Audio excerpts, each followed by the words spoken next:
Hello and God bless you. It's Linda Munoz with Colossians 3 Life Ministry here. So I know I have not done YouTube video in a while. I'm doing podcast as well as YouTube today.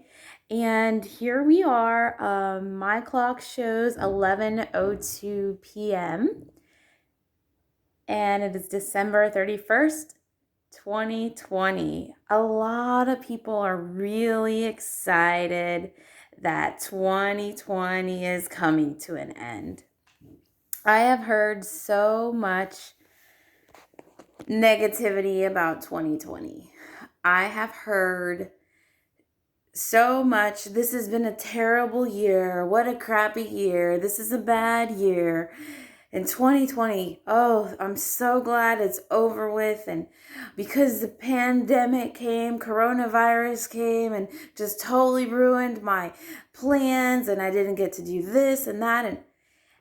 And you know what? I was thinking about this, and it's crazy because it reminded me of the Israelites when they were just complaining. And there's a Bible verse that says in Philippians 2 to do all things without complaining or grumbling.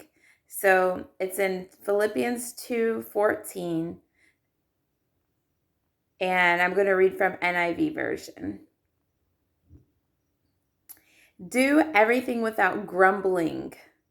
Another version says complaining or arguing, so that you may become blameless and pure children of God, without fault in a warped and crooked generation. Then you will shine among them like stars in the sky as you hold firmly to the word of life.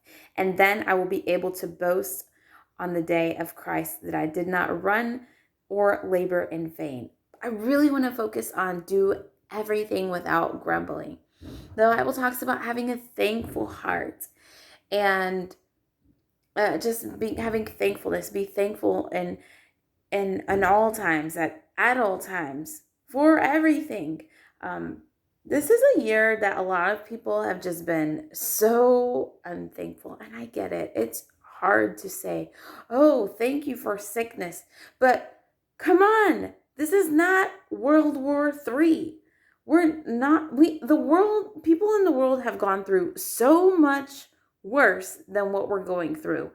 And I'm not in the place where my state is quarantined still. My state is Florida. We're a little bit different than, for example, California, where I hear they're like in lockdown.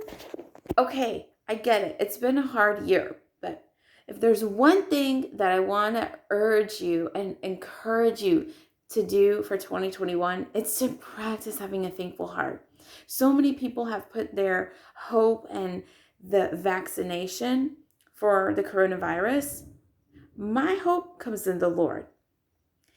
And if you live with your hope in the Lord, then whether there's a vaccine or not, you have a hope and you have a peace, and you're able to wake up each day with a renewed hope, because the vaccine might fail.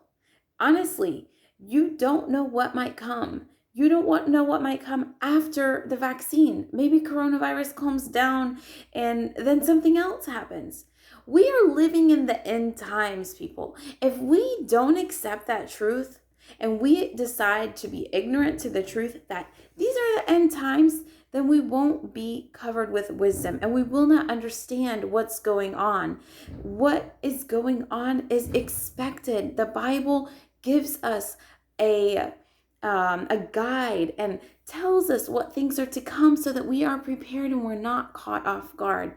It's been a hard year. Yes, for some, it's been a hard year. But if you can focus on the good and be thankful, your year is going to be different.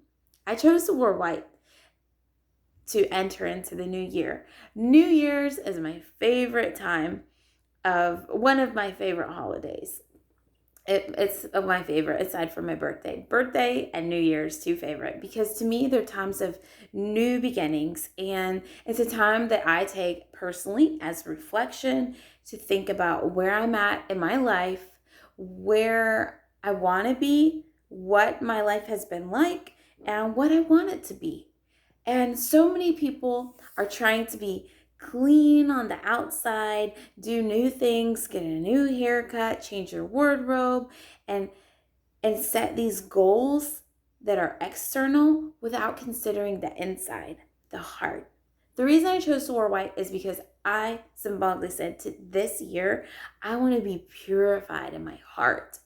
And I invite you to set that as a goal. It's nice to set these external goals, but if your heart's never cleaned and you try to do these things, set these goals out for yourself, I want to stop doing this and stop doing that and do this and do that, but your heart's not right, what does it matter? And you're probably going to set yourself up for failure. Today I was doing some house cleaning and I was really thinking about this. So many times we try to clean up and fix up on ourselves on the outside, but this year, let your heart be filled with gratitude. Let your heart be clean this year. I wish that this year would be a year that for you is a year where your heart's just thankful. No matter what comes, you're filled with hope. No matter who the president is or is not, you are still filled with hope. And you can live your days in 2021 and moving forward with a heart of gratitude. God bless you and Happy New Year.